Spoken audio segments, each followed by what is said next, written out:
से हम सबों को बांध कर रखे। आलोक जी, सांसद प्रतिनिधि डॉक्टर अरुण कुमार जी, इस इलाके में गरीबों की ताकत सीताराम बुखारी जी, शिक्षक विपिन यादव जी, भोला यादव जी राजद नेता, माले नेता राम अयोध्या पांडे जी, देवुल पासवान जी, सजू राम जी, राजदेव बोस जी, सुरेंद्र साव माले नेता, विजय कुमार जी, महेंद्र पासवान जी, इंद्रदेव जी, संजय यादव जी, व्यास जी, ईश्वर दयाल यादव जी, बीगन यादव जी पूर्व मुखिया, देवीलाल यादव राजद नेता, सुरेंद्र सिंह जी, शिवपूजन अम्बेडकर जी, गोपाल बाबू, मनोज गुप्ता जी, शंभू बाड़ी जी, जदयू नेता विनय पटेल जी, ब्रिज मोहन वर्मा जी, भाग पंचायत के मुखिया प्रतिनिधि शंकर साहु जी। साथियों, एमपी साहब को कहीं जाना है, आज तो एक ही बात करनी है कि आपकी लड़ाई कौन लड़ेगा, आपका हक कौन पाएगा। 1886 में अपने हक के लिए मजदूरों ने जो गोलियां खाई, उसकी याद में दुनिया के 80 देश आज मजदूर दिवस मना रहा है। लेकिन बड़ी विडंबना है, आप मजदूर, हम मजदूर, एमपी साहब मजदूर, ब्लॉक में बैठा सीओ, बीडीओ, एसपीडीएम सब मजदूर, लेकिन मजदूर हिकारत की दृष्टि से देखा जा रहा है। इस पर्चा में एक दोहा लिखा हुआ है, बड़ा सुंदर दोहा है। दूसरों के घर अन्न भरने वाले भूखे पेट रोते हैं, माल अटारी बनाने वाले टेंट झोपड़ी में सोते हैं। यह सियासतदानों की बेईमानी है। दिल्ली की हुकूमत आजादी के अमृत महोत्सव में ऐसा कोई कानून मजदूरों के हित का नहीं छोड़ा जिसको रौंदा ना हो। एमपी साहब हैं मजदूर की मजबूत आवाज। अगले जो सदन चलने वाला है, हम उम्मीद करते हैं उठाएंगे और बातें भी आते हैं, लेकिन जो केंद्र की सरकार है नहीं चाहते हैं मजदूर, किसान, मजलूम, वंचित, अल्पसंख्यक की आवाज इस देश में गूंजे। इसलिए आपको शहादत देने की तैयारी करनी होगी। दूसरा शिकागो में शहादत गो की धरती से शुरू करना होगा। गो मगध का एक पार्ट है और मगध दुनिया को हर बार चुनौती दिया है, सीख दिया है। इसलिए आपको सचेत और जागरूक होने की जरूरत है। हम नहीं अन्य चीजों में फंसना चाह रहे थे। एमपी साहब हैं, यहाँ बड़ा अच्छा लगा राम को जब धोबी बोला था, समाज क्रांति पैदा कर व्यक्ति, कि हम राम नहीं है जो सीता को रख लेंगे, उसकी बात को राम सुने थे और सीता गलत सी सही थी, एक अलग विवाद का विषय है, लेकिन उसकी बात पर सीता को घर से बाहर कर दिए थे। इस मंचासीन लोगों ने तो उतना कड़ा फैसला नहीं सुनाया, लेकिन एक इस हॉल में बैठे व्यक्ति ने कहा कि अगर चुनाव आएगा और उसके पहले संघ भवन नहीं बना तो लोग काला झंडा दिखाते हैं, हम लाल झंडा दिखाकर उन नेताओं का बहिष्कार करेंगे। हम उनको धन्यवाद देते हैं। जिस दिन इस देश के आम आवाम जाग जाएगा और नेताओं से हिसाब देना सीख देगा, उस दिन औकात नहीं है कि आपके वोट से जीतने वाला नेता आपके मासूमियत से खेलेगा। हमें कह रहे थे अध्यक्ष जी, संघ भवन, पैसे हमारे पास कितना है सबको पता है। जिला परिषद में बहुत फंड नहीं होता है, लेकिन जिला परिषद की जमीन को हमें है। कुछ भूमाफिया अतिक्रमण भी कर रखे हैं। बिहार के सबसे ईमानदार मुख्यमंत्री जिनका चौथी पीढ़ी मनरेगा मजदूर है, भोला पासवान शास्त्री, यहाँ के जागरूक समाज के लोगों ने कहा कि उनके स्मृति में जगह दे दीजिए, हम भवन बना देंगे, मूर्ति लगवा देंगे। पहला जिला परिषद के सदन में हमने फैसला करवाया था भोला पासवान शास्त्री के लिए 3 डिसमिल जमीन। उसके बाद तुखारी जी उनके साथ कंधे में कंधे मिलाकर चले। मुझे तो उस समय राजनीति करने का मौका नहीं मिला।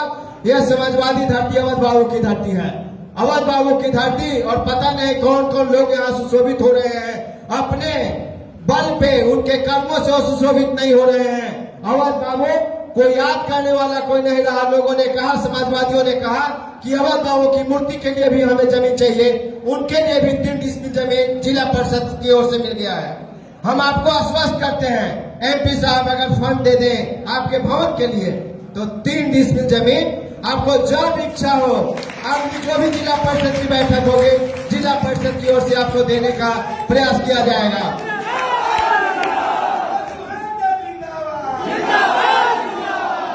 हम कभी भी आपकी लड़ाई में पीछे नहीं हटने वाले हैं और हर वक्त आम लोगों की मासूमियत के लिए गोली खाने को तैयार रहते हैं। तभी हम तो पत्रकार थे, आप सब जानते हैं। जो हिंदुस्तान टाइम्स ऑफ इंडिया और बीबीसी में अपनी लेखनी से गरीबों की आवाज बुलंद करता हो, जब 1915 में विधानसभा चुनाव लड़ने आया तो इन 8-9 वर्षों में 9 मुकदमा मैं झेल रहा हूँ। किसी के घर में डकैती का मुकदमा नहीं है, किसी के बेटी बहू का इज्जत हमने नहीं लूटा है, किसी के घर में राजनी नहीं किया है। सब के सब मुकदमा सरकारी काम में बाधा डालने का है। सत्ता में बैठे जो सियासतदान है उनके इशारे पर इस इलाके का बीडीओ, सीओ, दरोगा, एसपीडीएम जो काम करता है उनके इशारे पर अब तक 8 मुकदमा झेल रहे हैं। गो पोखरा पिंड की लड़ाई जब हम शुरू किए थे, जो सत्ता संरक्षित सियासी अपराधियों का देन था, दुर्गा मंदिर का रास्ता बंद हो गया था। उस समय बिहार सरकार तब विदेशी हमारे पार्टी के समर्थन से मुख्यमंत्री नहीं थे, भारतीय जनता पार्टी के समर्थन से मुख्यमंत्री थे। और पटना में बैठी हुकूमत स्पेशल ब्रांच, जिसको खुफिया विभाग कहते हैं, लिखा कि देवकुंड के जंगल में से हम सुंदर माओवादियों के साथ मीटिंग कर रहा था। जब हम अरे गंगवार साहब अभी जो पुलिस के प्रवक्ता बने हुए हैं, बोले कि आपको हाई कोर्ट ले जाएंगे अगर सामंती अपराधी के इशारे पर आपका रिपोर्टिंग होगा तो याद कीजिएगा यह मगध की धरती है जहां विष्णु को भी चैलेंज किया था और तब गया असुर गया का नाम पड़ा था। इसलिए हम आपके इन बेईमान कदम से दबने और डरने वाले नहीं हैं। उसके बाद से लेकर आज तक एनआईए की छापेमारी तक भारत और बिहार सरकार को टारगेट पे रहे और हर बार इनको अपने कर्मों से करारा जवाब दिए। कह रहे थे सनी जी आधे बेगा हाई स्कूल के बारे में विधायक को मिसगाइड किया। भैया कैसा आपका विधायक है जो किसी के कहने पे मिसगाइड होता है? कैसा आपका जिला परिषद है जो किसी के कहने पे मिसगाइड होता है? कैसा आपका एमपी और कैसा आपका कोई जनप्रतिनिधि है जो किसी के कहने पे मिसगाइड होता है? कहीं ना कहीं खोट है सनी जी, आप याद रखिएगा। अगर जनप्रतिनिधि ईमानदार हो, बहुत तरीके की बात आती है हमारे पास भी। जब हम पत्रकारिता छोड़कर आए थे इस इलाके में तो बिहार का एक पुलिस अधिकारी कहा था कि आप किनसे वोट लेंगे? हम बोले कि हमारे लिए कोई नक्सल, कोई जमायत इस्लामी, कोई जितने भी तरीके का जिसको एंटी सोशल एलिमेंट सरकार कहती है, अगर न्यायालय उनको नहीं कहा है तो मेरा पाले वोटर है और हर वोटर का बात सुनना हक है। हम मिसगाइड किसी से नहीं हो सकते। अगर कोई मिसगाइड हुआ है तो होने दीजिए, उसके ईमानदारी पे खोट है, आपके प्रति उसका रवैया ठीक नहीं है, हम आपको आश्वस्त करते हैं। अगर वो सरकारी जमीन है, एमपी साहब भी हैं, तो भैया सरकारी जमीन, यहाँ तो सरकारी जमीन पर लोग अटालिका बना के रखा है और जिला प्रशासन मौन है। आप तो बच्चों को शिक्षा दे रहे हैं, उसमें भी अगर कोई बाधा डालता है तो हम हर कुर्बानी देने को तैयार हैं। होने दीजिए जिला परिषद की बैठक, आधे बीघा का सवाल उठेगा जिला परिषद में और सीए से भी बात करेंगे। एक बार एमपी साहब, बड़ा आश्चर्य है इसको के इलाके में, मुड़वा हम ही लोग के इलाके का वो जगह है, यहाँ का सीओ चला गया 20 दलितों को उजाड़ने कि यहाँ पर दलित को नहीं बैठने देंगे। बड़ा आश्चर्य हुआ और नोटिस ही नहीं दिया, जेसीबी लेकर चला गया कि नहीं, जिस आहर पर इंदिरा आवास बना हो कह दिया कि हम ये तुमको उजाड़ देंगे। भैया काहे उजाड़ देंगे? जब अभी के पहले वाले डीएम थे उनको हम बोले कि डीएम साहब हम वो सीओ के साथ हैं, नहीं बसना चाहिए। अगर किसी के लिए बाधक है दलित समाज तो नहीं बसना चाहिए सरकारी जमीन पर, लेकिन हिम्मत है शासन में तो सबसे पहले इस जिले में जो सरकारी जमीन सबसे ज्यादा कब्जा करके रखा है, राजपूत, भूमिहार, यादव और कुर्मी, इन 4 जातों को आप सरकारी जमीन से बेदखल कर दीजिए।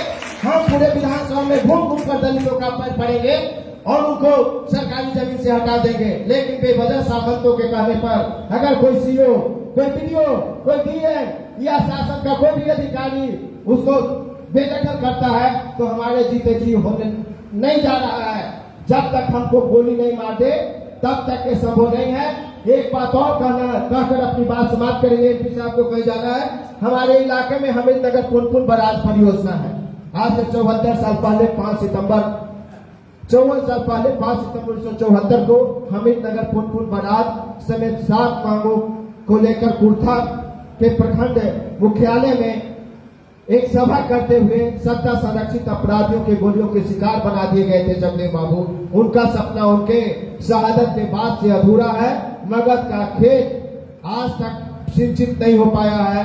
पुनपुन बराज परियोजना को लेकर इसी विधानसभा सत्र में हम पैदल मार्च किए थे।